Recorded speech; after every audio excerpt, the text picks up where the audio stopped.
बिस्मिल्लाहिर्रहमानिर्रहीम अल्हम्दुलिल्लाहि रब्बिल आलमीन वस्सलातु वस्सलामु लिअहली तक़वा वल यक़ीन। बिस्मिल्लाहिर्रहमानिर्रहीम कुल जाअल हक़ व ज़हक़ल बातिल इन्नल बातिला कान ज़हूक़ा। टولونه اول د 12 امام منونکیو ته 15 شعبان د خوشحالي مناسبت سره تبریک عرض کوم. یقینا ټولې دنیا کې د زمانه امام منونکیو د خوشحالي شپې ورځې دي، خو یقینا بهترینه خوشحالي اخ ټایم کې دی چې د زمانه امام ظهور وکي او د جهان لکه څرنګې ظلم و فساد نه ډاک دی، اندیشان سره عدل و انصاف نه ډاک کی. یقینا د مو عقیده دا دی چې امام زمان عجل الله تعالی فرجه الشریف نجات ورکوونکی دی، منجی دی، مصلح دی، فساد نه دنیا پاکی لکه څنګه ظلم و جور نه انصافی نه ډاکه دی و د انسان سالم فطرت دا آواز دی، نه صرف د شیعو نه صرف د مسلمانانو بلکې څوره ادیان الهی دي، څوره دینونه دي، دغو عقیده دا دی چې جهان خاتمه و اختتام و ختمیدل به اخ ټایم کېږي چې د جهان ایوه طرف ته روان شي، هماهنګي سره د جهان صلح طرف ته چې کله لاړ شي، نهایت د دې جهان صلح دی، د جهان به حقونه ډکېږي. البته اختلاف شته، کرسچن و مسیحیت خپل یو نامه ورکوي د منجي ته، یهودیت خپل نامه ورکوي، اما اسلام کې امام مهدی عجل الله تعالی فرجه شریف عنوان سره د عقیده د ټولو مسلمانانو دی، اگر چې اختلاف شته دی.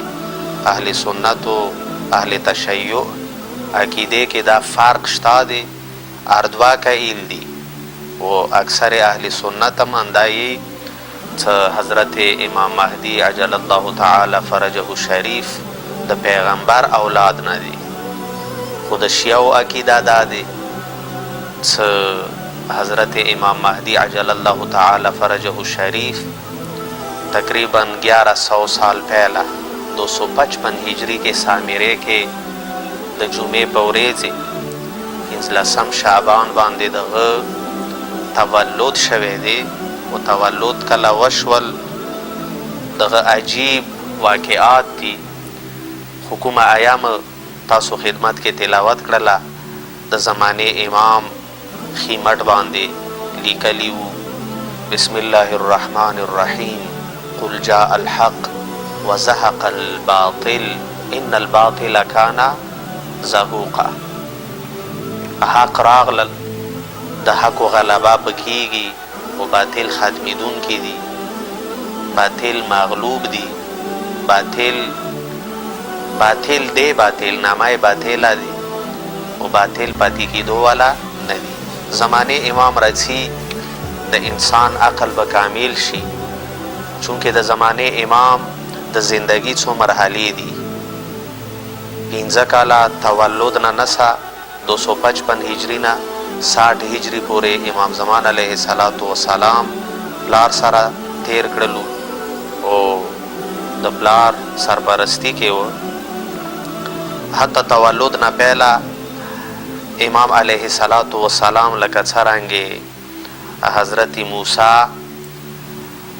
سلام الله علیه فرعون نه پټ و پټې طریقې سره دنیا ته راغلل او غزی کې پاتې شول. د فرعون کاخ کې بزرگ شو، اندیشان سره د زمانه امام بنی عباس و دور و خلافت کې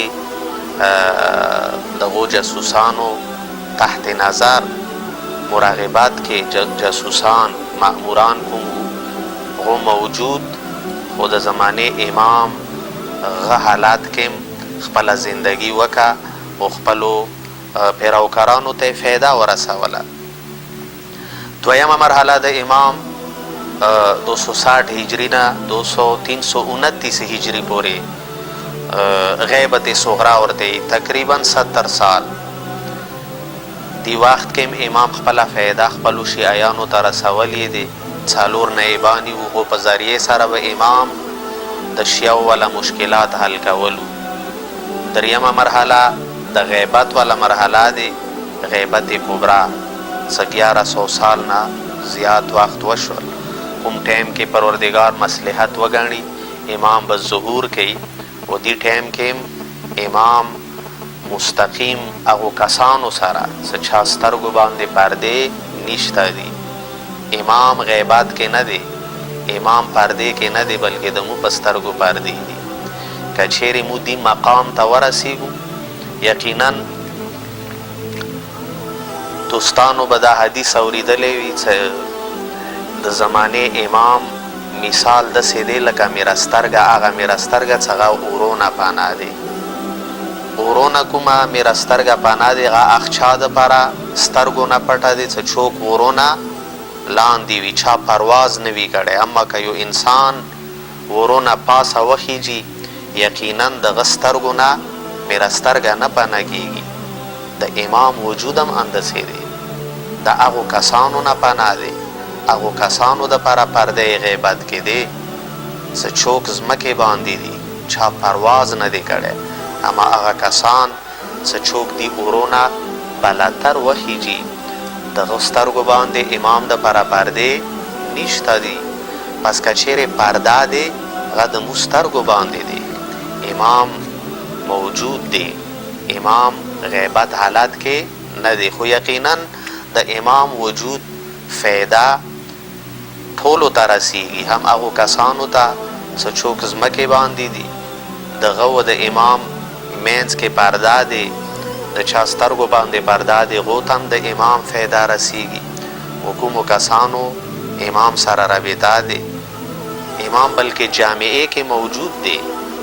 د امام وجود نه جامعه فایده کې، چونکې د مو عقیده دا دی که چیرې ځمکې نه د امام وجود لیرې شي، لساخت الارض باهلها، یقینا ځمکه نبودیږي.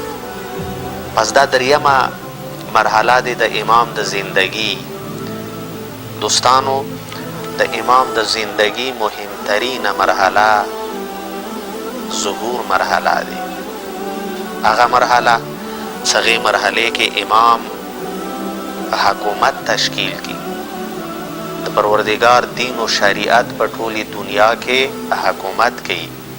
د امام حکومت کې به د انسان عقل کمال ته ورسیږي، ظلم به ختم شي.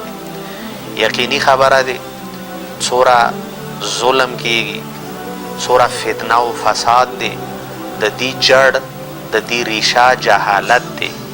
کله د امام زمانه کې و د امام حکومت کې عقلونه کامل شي، علم زیاد شي، اندی علم و بصیرت و امام امامت کې امام ولایت سره بیا ظلم ختمیږي، فساد ختمیږي. نتیجه دا دی چې انسان کمال ته ورسیږي. یو حکومت تشکیل شي، ایوا جامعه بشي، انسانان به ایوه رنګ کې شي، همرنګ بشي. غده بعد دا جامعه سعادت طرف ته، د خدای عبادت و بندگی طرف ته بسی. پس مهمترین مرحله د امام د زندگی هغه مرحله دی، هغه وخت دی چې امام ظهور وکي و امام امامت کې حاکمیت کې حکومت جهانی تشکیل شي. د مو دعا اندازه پروردگارا په حق ته محمد و آل محمد د زمانه امام ظهور باندې تعجیل وکي و مو دغه اعوان و انصارنا وګرځي. آمین یا رب العالمین. والسلام علیکم ورحمۃ اللہ وبرکاتہ. السلام علیکم دوستوں، آپ دیکھ رہے ہیں محمد VSH چینل. اس چینل کو سبسکرائب کریں، بیل آئیکن کو دبائیں تاکہ ہماری نئی آنے والی ویڈیو سب سے پہلے آپ تک پہنچے. شکریہ.